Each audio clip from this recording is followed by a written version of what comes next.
Okay, so it says big idea number 4, and I'm going to do cooperative interactions, and I'm going to go through like different examples of cooperative interactions. So the first ones are for single cell organisms, such as the things in the rumen, the stomach of the cow.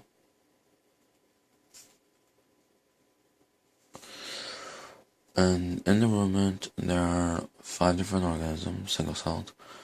There are the bacteria, and they break down these cellulose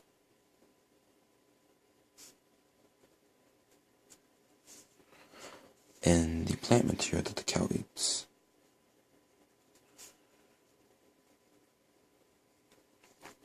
And there are the protozoa, which are the microscopic animals, and some of them secrete enzymes to break down the plant material, but most of them mainly keep the bacterial population in check.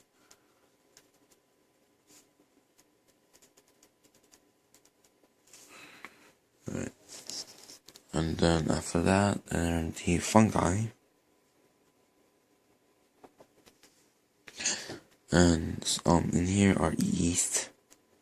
There's just a little bit of them, but they're also important because they also break down specific bonds and the ligand of the cellulose.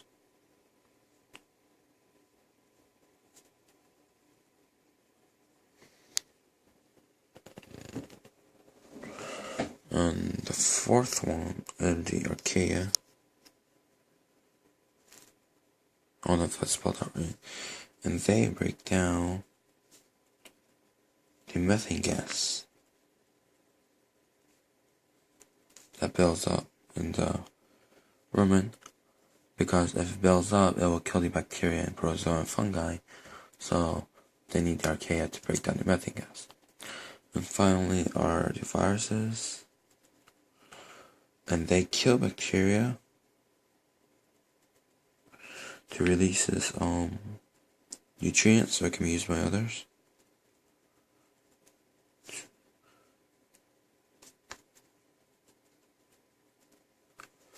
And it also keeps the bacteria population in check as well.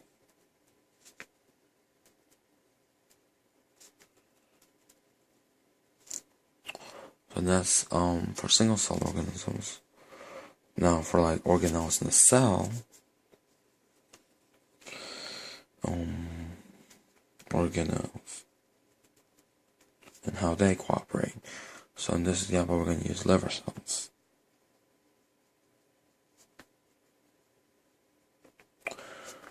So liver cell stores glycogen, which are basically glucose attached together. And when glycogen needs to be broken down to glucose,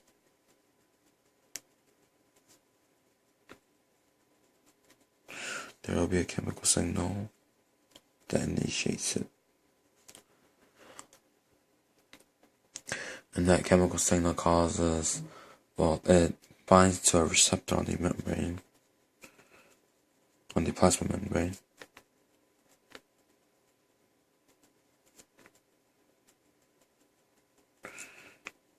And that causes a cascade of signal transduction pathways.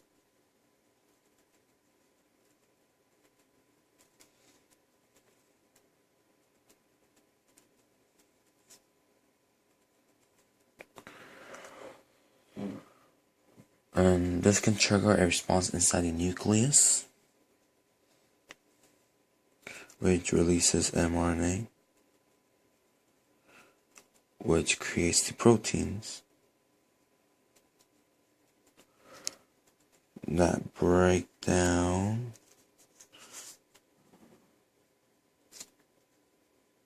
the glycogen into glucose and releases it outside the cell.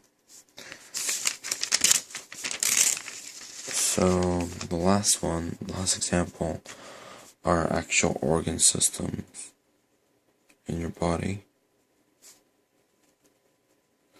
And this will take an example of the digestive system of the 4 macromolecules. So digestive system. So the first macromolecule are carbohydrates. And this will actually start with the eye, because the eye will see what you're about to eat and start to salivate in your mouth. And then it will start to create enzymes in the mouth and then your stomach, and they're called amylase.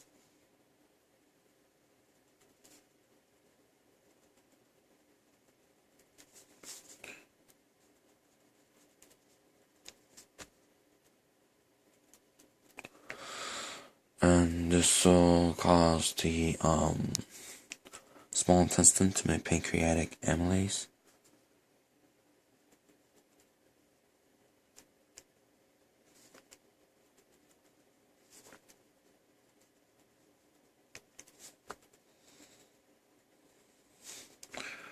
Which will create enzymes to break down the carbohydrates.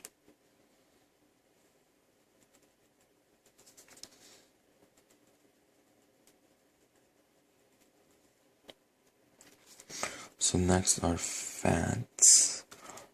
So there really isn't much that they do in the mouth, but then once it gets to the end of the stomach, the gallbladder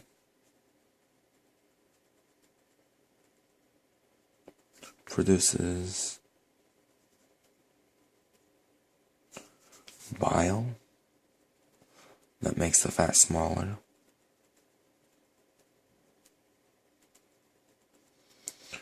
And that produces lipase in the small intestine, and it just breaks down the fats. The third one is the nucleic acids, and this is really simple. Basically, is breaking down in the small intestine.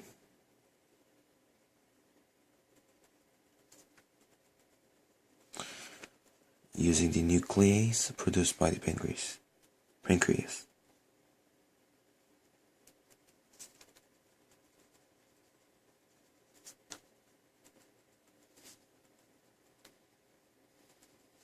That's it. And then the last one is proteins, which to break that down, the stomach produces hydrochloric acids, or pepsine, to break down the proteins.